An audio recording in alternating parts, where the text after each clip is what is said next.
दोस्तों नमस्कार। नए एपिसोड में आप सबका स्वागत है। हम सब आपके बहुत आभारी हैं जिस प्रकार आपने इस चैनल को दिल से चाहा है, जिस प्रकार से प्यार दिया है। 1 जनवरी 2019 को जब हमने शुरू किया था तो हमें नहीं मालूम था कि पूरी इंडस्ट्री का इतना बड़ा सहयोग हम लोगों को मिलने वाला है। हम लोग बहुत उत्साह के साथ और बहुत हौसले के साथ इस यात्रा को आगे बढ़ा रहे हैं। और जब मैं ये कह रहा हूं कि हम का मतलब ये है कि उसमें हमारा रोल कम है, आप व्यूवर्स का बहुत ज़्यादा है। जिस प्रकार से आप अपना फीडबैक दे रहे हैं, कमेंट में जाके लिख रहे हैं किन लोगों से आपको मिलना है, क्या क्या प्रश्न होने चाहिए, हम सब बहुत आभारी हैं आपके। और आज आपकी रिकमेंडेशन के आधार पे एक ऐसी शख्सियत हमारे बीच में है जो बहुत यंग है और बहुत कम उम्र में उन्होंने इस बिजनेस को पहचाना, इसके विज़न को देखा और आज काफ़ी बड़ा नाम वो इस इंडस्ट्री में है। और उनको ढूंढते ढूंढते हमें पाकिस्तान बॉर्डर पे जाना पड़ा। गंगा डिस्ट्रिक्ट श्री गंगानगर के एक छोटे से गांव से पैदा हुए एक ऐसी शख्सियत हमारे बीच में है। उनसे हम आपको रूबरू करवाएं उससे पहले उनका हम एक प्रोफाइल वीडियो देखते हैं।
जैसा कि आपने देखा, आज हमारे मेहमान हैं श्री महावीर सारन।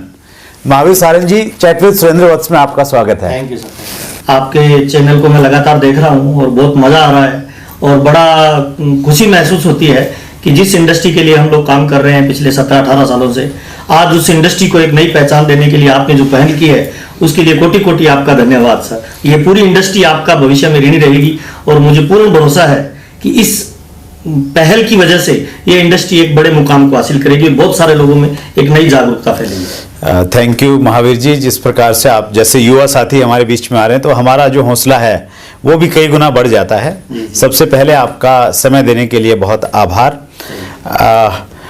आपकी बहुत सारी वीडियोस हैं, आपका अपना यूट्यूब चैनल है, लोग आपकी स्पीच सुनते हैं, आपका कंटेंट लोगों को मालूम है, लेकिन शायद बहुत कम लोग हैं जो स्पेशली सोशल मीडिया से जुड़े हुए हैं। आपकी बैकग्राउंड के बारे में थोड़ा बताइए। जैसा मैंने आपके बारे में जब खोजा तो मैंने पाया कि आप पाकिस्तान बॉर्डर के एक छोटे से गांव से निकले और उसके बाद में आज हिंदुस्तान का शायद कोई ऐसा राज्य नहीं है जहां पे आपका नेटवर्क नहीं है, जहां पे आप गए नहीं हैं। तो ये जो फर्श से अर्श तक का जो सफर रहा, क्या आसान था? सर आसान तो नहीं था, बहुत चैलेंजेस थे। जब हमने इस इंडस्ट्री में जब कदम रखा तो बहुत सारे लोग इस इंडस्ट्री के बारे में जानते नहीं थे। ये इंडस्ट्री नई थी इंडिया के लिए सर। बहुत सारे लोग इस इंडस्ट्री के बारे में मजाक करते थे, लेकिन इस इंडस्ट्री में जब आए तब इसकी खासियतें धीरे धीरे पता चलती गई और हमें लगा कि यही एक इंडस्ट्री है जो किसी भी आम इंसान के सारे सपनों को पूरा कर सकती है। तो वो जो पॉजिटिविटी है, वो जो नॉलेज है, वो हमें मोटिवेट करती रही और उसी का ये सफर धीरे धीरे आगे बढ़ता रहा। और मैं एक छोटे से गांव से बिलोंग करता हूं सर। श्री गंगानगर डिस्ट्रिक्ट में पाकिस्तान की बिल्कुल बॉर्डर पे मेरा छोटा सा गांव है। मेरे पापा किसान हैं। वहीं से इस बिजनेस की मैंने स्टार्टिंग की। बीकॉम करने के बाद इस बिजनेस में स्टार्ट किया और धीरे धीरे ये कारवां बनता गया सर। ग्रेट। जैसे कोई भी व्यक्ति बिजनेस को स्टार्ट करता है, डायरेक्ट सेलिंग में आता है, तो सबसे पहले बताया जाता है कि भाई आप एक लिस्ट बनाइए और लिस्ट में जो आपके पारिवारिक लोग हैं, आपके नज़दीकी मित्र हैं, उनके नाम आप लिखिए। तो मैं जब आपके बारे में देख रहा था तो मैंने पाया आपके जो बड़े भाई साहब हैं राजा राम सहारन, जी जी, वो भी एक बहुत कामयाब शख्सियत है इस इंडस्ट्री के। जी। तो आपने भाई की बात कैसे मान ली? सर माननी तो नहीं थी, पर बड़े भाई साहब थे, एक महीने में कई बार पैसा उधार लेना पड़ता था। अच्छा। तो जबरदस्ती ज्वाइन करवाया गया था सर मेरे को पहली बार इस इंडस्ट्री में। अच्छा। पहली बार जब जबरदस्ती ज्वाइन कराया तो बड़ा बुरा लगा। जबरदस्ती मतलब ज्वाइन नहीं करोगे तो जो है जेब खर्ची बंद हो जाएगी? जेब खर्ची बंद हो जाएगी सर। अच्छा। उस समय जबरदस्ती फार्म भरा गया, जबरदस्ती ज्वाइन कराया गया, मुझे कई बार प्रोग्रामों में इनवाइट भी किया गया, लेकिन मैं अवॉइड करता गया। लेकिन धीरे धीरे जब उनमें बदलाव देखा, उनमें परिवर्तन देखा, अच्छा। चाहे वो पैसे को लेके था, चाहे वो उनकी बातचीत को लेके था, व्यवहार को लेके था, तो मुझे लगा इस इंडस्ट्री में पैसे के साथ बहुत सारी ऐसी चीजें हैं जो बदलाव की तरफ जा रही है। तो मेरे को ये इंडस्ट्री ने बड़ा आकर्षित किया सर। तो मतलब भाई साहब को देख के आपको लगा कि आपको इस बिजनेस में आना चाहिए। तो भाई साहब चूंकि पहले जुड़ गए थे, जी जी, तो सारे रिश्तेदारों को, पड़ोसियों को तो उन्होंने ज्वाइन करवा लिया होगा, तो आपके लिए कुछ बचा था? बिल्कुल बड़ा चैलेंज था। जब मैंने शुरू किया तो नॉर्मली क्या होता है, जब आप किसी एमएलएम को शुरू करते हैं तो सबसे पहले आप नजदीकी लोगों को पास जाते हैं जिनको आप जानते हैं। तो मैं जिन भी लोगों के पास जाता था उनको बताता था इस सिस्टम के बारे में, तो वो पहले से बोलते थे कि देखिए ये हमारे पास कार्ड है और आपके भाई के साथ हमने इस इंडस्ट्री में आ गए। तो बहुत सारे लोगों को लगता है कि जब कोई आपका भाई इंडस्ट्री में होता है तो आपके लिए रन करना आसान हो जाता है। हाँ। लेकिन ये तो मेरा ही दिल जानता है सर, जब आपका कोई अपना इस इंडस्ट्री में पहले आ जाता है तो आपके लिए बिजनेस करना थोड़ा मुश्किल हो जाता है, क्योंकि जितने भी जानकार लोग होते हैं वो पहले से ज्वाइन हो जाते हैं। सही है। और जो पहले से ज्वाइन हो गया तो उसको बाद में नए लोगों के साथ आपको बिजनेस करना पड़ता है, नई जगह आपको तलाश करनी पड़ती है। लगभग 1 साल तक मैंने उनकी गाड़ी की ड्राइविंग की इस बिजनेस को सीखने के लिए सर। अच्छा। तो बहुत सारे चैलेंज थे, लेकिन आज अच्छा लगता है। अंत भला तो सब भला सर। बहुत बढ़िया, बहुत ग्रेट सर। आपने बिजनेस को जब शुरू किया तो आपकी बहुत कम एज थी, जैसा मैंने आपके बारे में जाना, और फिर आप धीरे धीरे इस बिजनेस में आगे इंडस्ट्री में कूद गए। तो आज हमारे बहुत सारे युवा साथी हैं जो इस बिजनेस को करना चाहते हैं, लेकिन उनको कहीं ना कहीं हेजिटेशन भी है कि करें या नहीं करें, घर वाले भी मना करते हैं। तो जो हमारे युवा साथी हैं उनको आप क्या संदेश देना चाहेंगे? देखिए सर, इसमें मैं आपको 2 बातें बताना चाहूंगा। पहली बात तो मैं इस इंडस्ट्री में क्यों आया, क्योंकि मेरा एक ड्रीम था। मेरा जीवन बड़ा अभाव में बीता है। मेरे पापा एक किसान फैमिली में है, उन 7 भाई बहन थे। अच्छा। तो बड़ा जीवन संघर्ष में बीता। शुरुआत में बहुत सारी मूलभूत आवश्यकता की चीजें भी हमें अवेलेबल नहीं हो पाई। तो बड़ा शुरू से एक ड्रीम था, जब मैं बीकॉम तक पढ़ा, तो कि जिंदगी मौका देगी तो हम अमीर आदमी बनेंगे, कुछ बड़ा करेंगे। कॉलेज पास करने के बाद मैं मेरी डिग्री को लेकर मार्केट में गया तो मुझे पहली बार जिंदगी में एक झटका लगा। अच्छा। एक जनरल स्टोर का व्यापारी था जिसको मैंने डिग्री वगैरह दिखाई। मैंने कहा सर मेरे को जॉब चाहिए, क्या मिलेगी? तो उसने मेरी डिग्री वगैरह देख के कहा सुबह 7 बजे आना है, शाम को 7 बजे तक आपको जो ग्राहक आएंगे उनको सामान बेचना है, महीने वाले दिन मेरे अकाउंट का हिसाब किताब कर देना। अच्छा। तो मैंने उनको कहा सर मेरे को सैलरी कितनी मिलेगी, पैसा कितना मिलेगा? तो उन्होंने कहा तुम्हें 2000 रुपए महीना दूंगा। अच्छा। तो मेरे पैरों के नीचे से जमीन खिसक गई सर। जिंदगी में सपना था अमीर बनने का और मार्केट में वैल्यू थी 2000 रुपए की। तो मैंने बड़े डरते हुए उनसे पूछा कि सर आप कितनी क्लास पढ़े लिखे हो? अच्छा। तो वो जो जनरल स्टोर के मालिक थे उन्होंने कहा मैं 10 क्लास पढ़ा लिखा हूँ। और मैं 16 क्लास पढ़ा लिखा था सर बीकॉम का। तो मुझे पहली बार ये पता चला कि किताब का जीवन अलग होता है और व्यवहारिक जीवन अलग होता है। तो मुझे ये कंसेप्ट समझ में आ गया था कि अपने को अगर कुछ बड़ा करना है तो अपने नौकरी के दम पे नहीं कर सकते, अपने को कुछ बड़ा करना पड़ेगा। अच्छा। तो उसी बात ने मेरे को मोटिवेट किया कि अपने को कुछ बड़ा करना है। उसी दौरान जब ये बिजनेस मेरे जीवन में आया, बड़े भाई साहब इस बिजनेस को लेके आए, तो मैं उनको देखता था, वो कुछ बुक पढ़ते थे रात को। अच्छा। तो एक दिन मैंने भी उनको कहा भाई साहब आप जो पढ़ते हो मेरे को बुक पढ़नी है। तो उन्होंने मुझे किताब दी, तो उस किताब ने सर मेरा जीवन बदल दिया। अच्छा। इस इंडस्ट्री में जो भी व्यक्ति बड़े लेवल पे जाना चाहता है, मेरे को लगता है उनको वो बुक जरूर पढ़नी चाहिए सर। अच्छा। वो बुक थी रॉबर्ट कियोसाकी जी की। अच्छा। उस बुक का नाम था बिजनेस स्कूल। अच्छा, बहुत बढ़िया। और उस बुक में एक कंसेप्ट लिखा हुआ था कि अगर आपको अमीर बनना है तो नौकरी के दम पे आप अमीर नहीं बन सकते। अच्छा। आपको कोई बिजनेस करना पड़ेगा। अच्छा। तो वहीं से मुझे प्रेरणा मिली कि अपने को कुछ बड़ा सिस्टम खड़ा करना है। अच्छा, वहां से प्रेरणा मिली। जी जी। फिर आप कूद गए इस इंडस्ट्री में, आगे इस इंडस्ट्री में कूद गए सर। कूदने के बाद बहुत सारे चैलेंज थे सर। पैसे का चैलेंज था, सर्किल का चैलेंज था, ज्यादा जान पहचान नहीं थी। एक छोटे से गांव से जब हम बिलोंग करते हैं तो बहुत सारी लोगों से हमारी जान पहचान नहीं होती है। 150 किलोमीटर में हमारे सारे रिश्ते नाते सिमट के रह जाते हैं। तो बहुत सारे चैलेंज थे, लेकिन धीरे धीरे जब हम आगे बढ़ते गए तो लिस्ट बनती गई, लिस्ट पे काम करते गए और आज पूरे हिंदुस्तान में बिजनेस फैल गया। सर मैं एक चीज जानना चाह रहा हूँ, जैसे आप आपकी जो बैकग्राउंड है, बिल्कुल एक छोटे से गांव में आप पैदा हुए, किसान परिवार, तो वहां से निकल के जब आप कलकत्ता जाते हैं, कोई एक सेमिनार दे रहे हैं, बॉम्बे में जा रहे हैं, एक बड़े ऑडिटोरियम में आपका फंक्शन है, जी, जी। तो उस समय ऐसा फील नहीं होता कि यार मैं कहाँ से आया हूँ और मेरे सामने जो है अच्छे प्रोफेशन के लोग बैठे हैं, जी, जी, जी। तो कोई ऐसी फीलिंग नहीं आती कि मैं इनसे क्या बोलूँ, क्या बातचीत करूँ? बहुत अच्छा सवाल है सर। और मेरे को लगता है इस इंडस्ट्री में जब आप आते हो ना, तो आपको सबसे पहले अपनी नॉलेज को बढ़ाना चाहिए सर। अच्छा। हमें तो बड़ा एजिटेशन था सर, जब कोई अच्छा आदमी दिखता था तो उससे बात भी नहीं करते थे। कोई फर्स्ट ग्रेड का अधिकारी मिल जाता था तो उसको प्लान नहीं दिखाते थे। अच्छा। हम कोशिश करते थे कि किसी बड़े ऑफिस के छोटे कर्मचारी को प्लान दिखाएं ताकि वो बिजनेस में आए। लेकिन मैं थैंक्स करना चाहूंगा सर, इस इंडस्ट्री की एक खास बात होती है सर कि इसमें जो आपके आगे लोग होते हैं जो सफल हो रहे हैं, वो लोग नीचे वालों को टाइम टू टाइम पूरी नॉलेज और उनको मोटिवेट करते रहते हैं, पूरी जानकारियां देते रहते हैं। अच्छा। उनसे बहुत मदद मिलती है सर।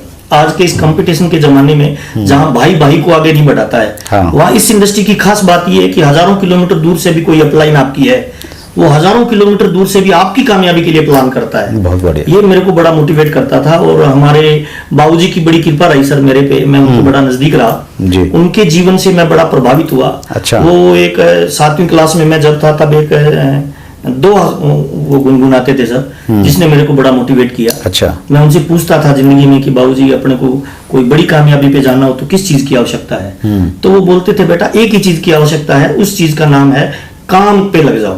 अच्छा।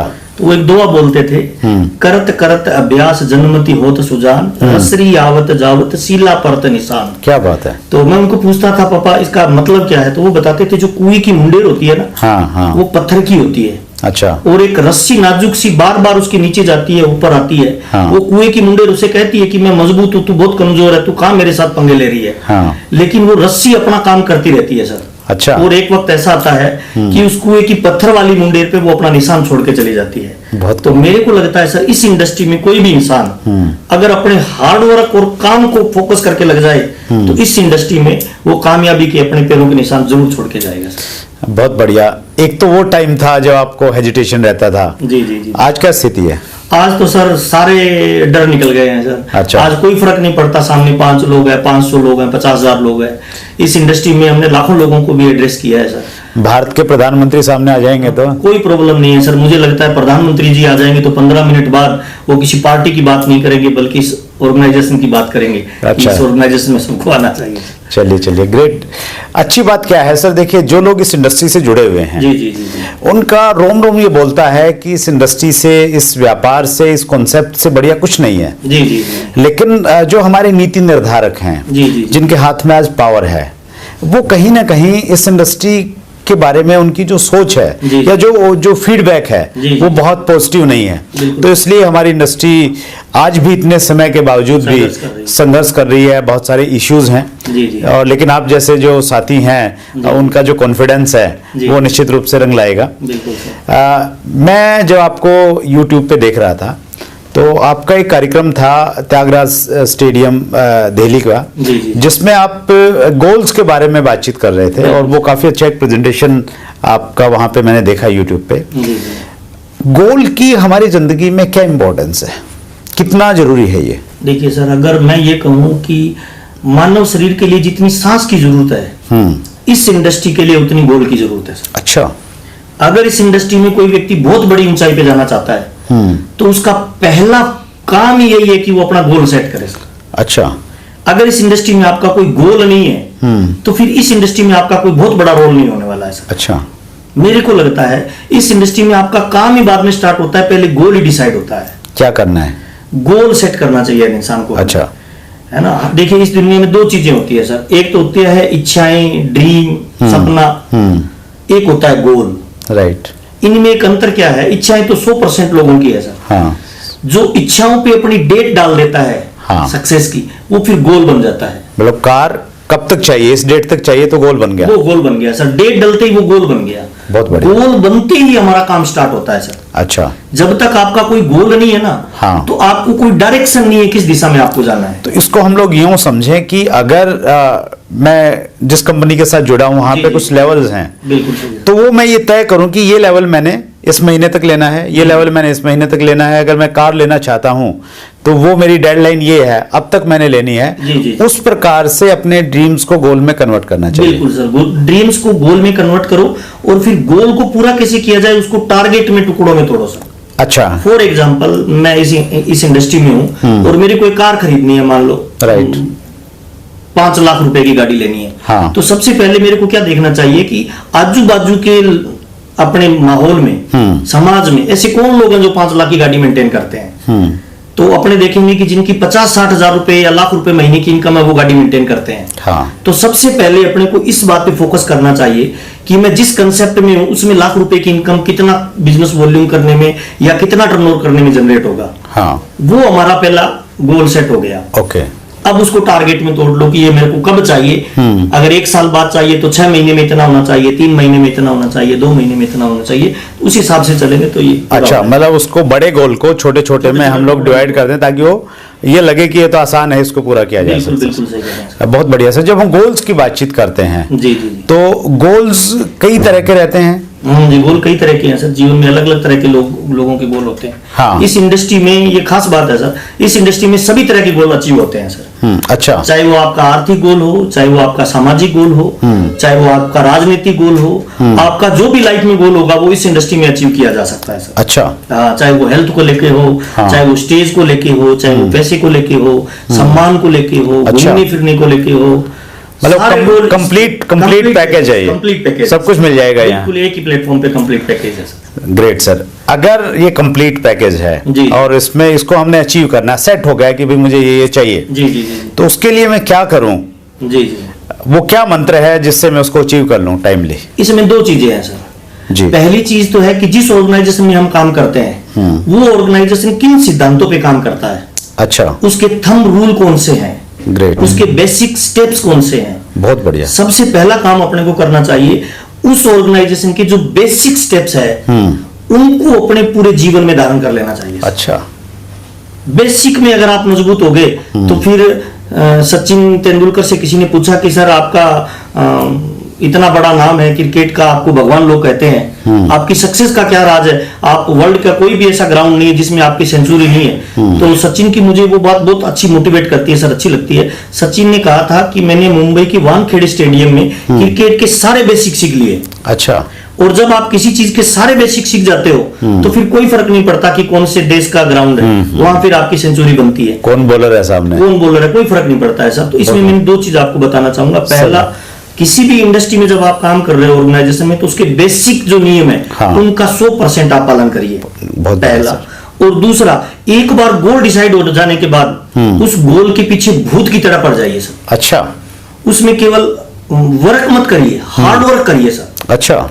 आपकी गतिविधि में, आपकी सोच में, आपकी वर्किंग में, आपकी बातचीत में, आपकी बॉडी लैंग्वेज में केवल एक ही एनर्जी फ्लो होनी चाहिए, गोल की तरफ, फोकस गोल पे होना। हार्ड वर्क मतलब कितना काम? हार्ड वर्क मतलब, हार्ड वर्क का अगर डेफिनेशन देखा जाए तो मेरे को लगता है एक होता है साधारण काम, एक होता है हार्ड वर्क। हार्ड वर्क मेरी लैंग्वेज में उसको कहते हैं जब आप काम करके आपका जिस्म थक जाए, पैर जवाब दे जाए, नींद से शरीर बोझिल हो जाए, उसके बावजूद भी आप अपनी गोल की तरफ 4-5 कदम बढ़ाते हो, तो वो हार्ड वर्क की संज्ञान में आता है सर। बहुत बढ़िया, बहुत खूबसूरत, आपने बहुत अच्छे से एक्सप्लेन किया। जी सर, जी। और जो बेसिक्स की बात आपने की, जो हमारा पहला एपिसोड था, जी जी जी। उसमें श्री दीपक बजाज जी हमारे साथ जी, में जी, थे। मैंने देखा सर। हाँ, और उन्होंने भी इस चीज को बखूबी बताया कि भाई बेसिक मतलब आदमी किसी भी लेवल पे पहुंच जाए, वो कितना भी बड़ा अचीवर बन जाए। बिल्कुल सही है सर। तो बेसिक मतलब वैसी चीज है जैसे आप पानी में हैं और आप तैरेंगे नहीं तो डूब जाएंगे। बिल्कुल सही है सर। तो बहुत अच्छे से आपने बखूबी इसको बताया। तो आपने बताया सर कि गोल्स के लिए जी। हमें एक तो बेसिक्स को फॉलो करना है बिल्कुल। और एक मेहनत करनी है, मेहनत, हार्ड वर्क, मतलब एक सामान्य व्यक्ति से ज्यादा मेहनत करनी है। बिल्कुल बिल्कुल sir. Great sir. Direct selling को लेके हिंदुस्तान में भविष्य को लेके बहुत सारी बातचीत होती है कि आने वाले समय में ये इंडस्ट्री इतने करोड़ की हो जाएगी। जी, जी, जी। चाइना और यूएस से कंपैरिजन किया जाता है। जी, जी, जी। तो आपको क्या लगता है कि आने वाले समय में डायरेक्ट सेलिंग के अच्छे दिन आएंगे? सर अच्छे दिन नहीं सर, बहुत बहुत अच्छे दिन आएंगे सर। अच्छा। मेरे को लगता है हिंदुस्तान की सारी समस्याओं का समाधान कोई एक फील्ड कर सकता है, तो उस फील्ड का नाम है डायरेक्ट सेलिंग। अच्छा। आज हिंदुस्तान में देखिए लोग जॉब के लिए वो गवर्नमेंट की तरफ देखते हैं, राज्य सरकार, केंद्र सरकार की तरफ। ये एक ऐसी इंडस्ट्री है सर, मैं इस इंडस्ट्री को इसीलिए बहुत लाइक करता हूँ सर। इस इंडस्ट्री ने सब कुछ दिया, लेकिन मैं फिर भी इस इंडस्ट्री का दीवाना हूँ सर। अच्छा। आप एक कलेक्टर हो सकते हैं, आप एक डॉक्टर हो सकते हैं, आप एक इंजीनियर हो सकते हैं, लेकिन आप लाखों लोगों को रोजगार नहीं दे सकते। लेकिन इस इंडस्ट्री की क्या खूबसूरती है वो वत्स साहब, इसमें कोई आज ज्वाइन करता है तो कल वो लाखों लोगों को रोजगार दे सकता है। ये इस इंडस्ट्री की सबसे पावरफुल चीज है सर, मेरे को लगता है।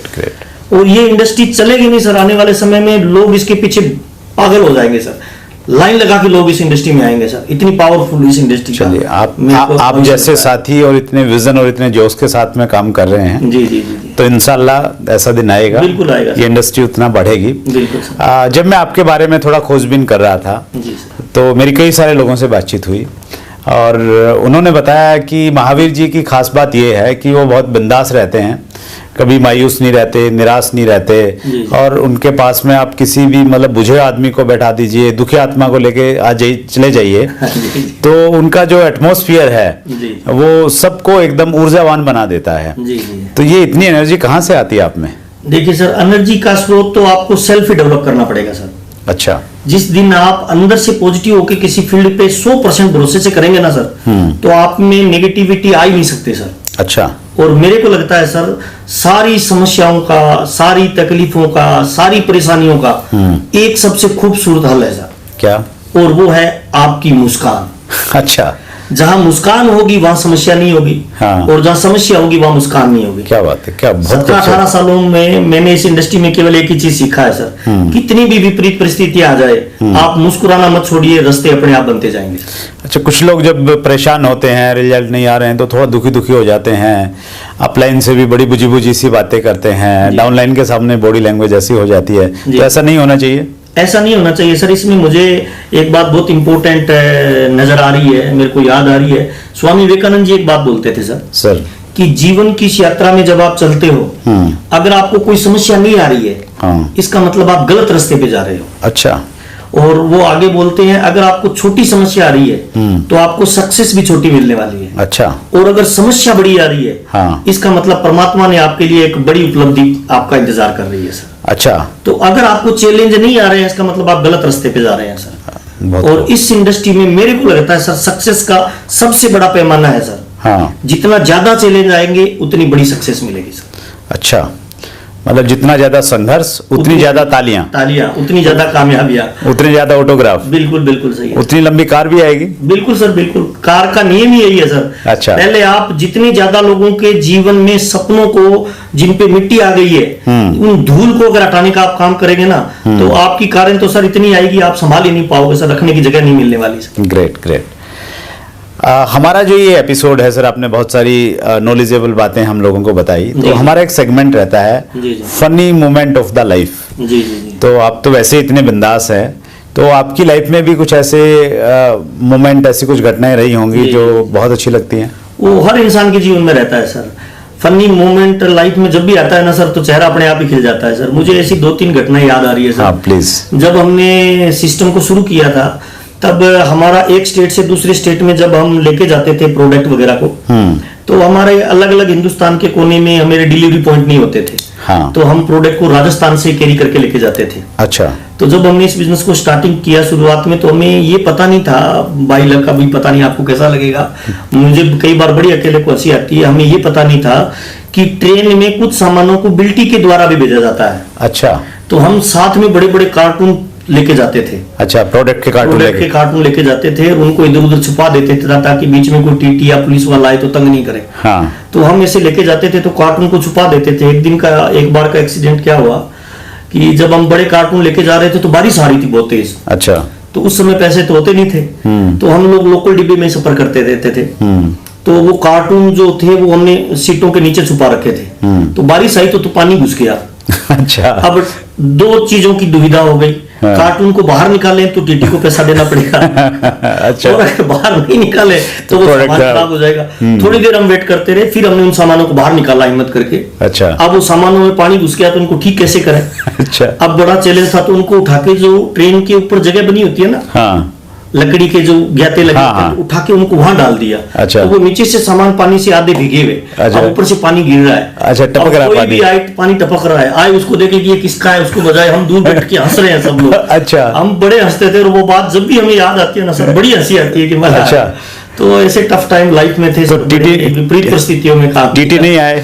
टीटी आए थे, लेकिन वो टीटी ऐसे डंडा उसके लगा के पूछते कि ये किसका है, साथ में पुलिस वाले भी आए।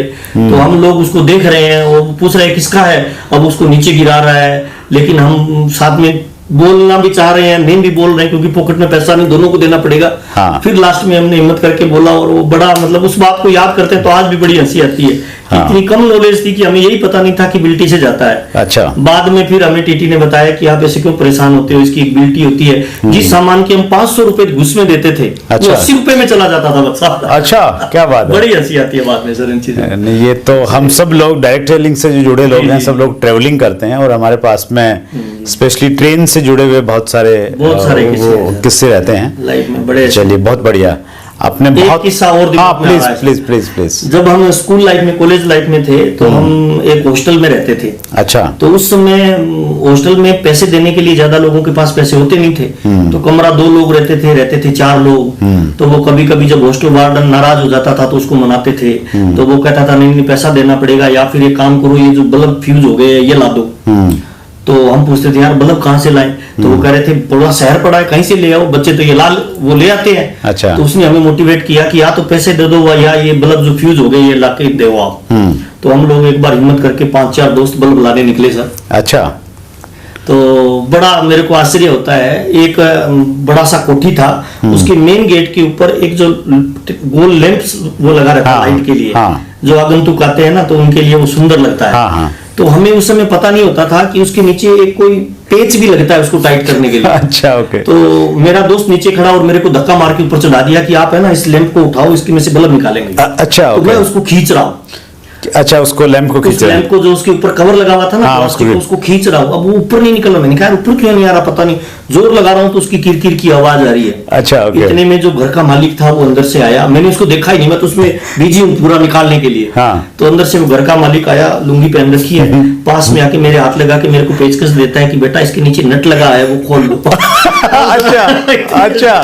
मेरे सारे दोस्त भागे, अब मेरे हाथ में पकड़ के खड़ा हूँ, उस अंकल की तरफ देख रहा हूँ, वो मोमेंट मैं भूल ही नहीं पाता हूँ, सब जब भी याद आता है ना। अच्छा। बड़ी हंसी आती है। क्या बात है, क्या बात है। ऐसे बहुत सारे किस्से सर लाइफ में बड़े एंजॉयमेंट देते चलिए, हैं। बहुत बढ़िया सर, आप वास्तव में बहुत बिंदास हैं। जी जी सर। तो आपने अपने अंदाज में जिस प्रकार से हमारे व्यूअर्स को जानकारी दी, हम सब आपके बहुत आभारी हैं। आपने हमारे इस कार्यक्रम चैट विद सुरेंद्र वत्स के लिए समय निकाला। जी जी सर, हम भी आपके बहुत आभारी हैं वत्स साहब, जो काम आप कर रहे हो सर, आने वाला वक्त आपको याद करेगा सर इस इंडस्ट्री के लिए, और आप एक बहुत ही महान काम कर रहे हो सर। मेरे बाबूजी एक बात बोलते हैं, किसी को दान दो वन टाइम मदद होती है, लेकिन किसी को धंधा दे दो लाइफ टाइम मदद होती है।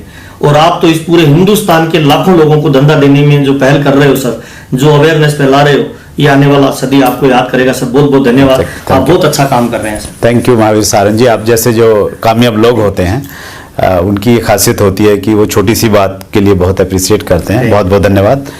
ये थे श्री महावीर साहरन, श्री गंगानगर राजस्थान से। उनसे हमने बहुत सारी बातें की। अगले एपिसोड में फिर हम लोग किसी एक नई शख्सियत के साथ में मिलेंगे। हमारे एपिसोड का टाइम आपको अच्छे से याद हो गया है कि हम हर मंगलवार रात्रि 8 बजे आपके सामने रूबरू होते हैं किसी एक कामयाब शख्सियत के साथ में। तब तक के लिए अपना ध्यान रखिए। बहुत बहुत धन्यवाद।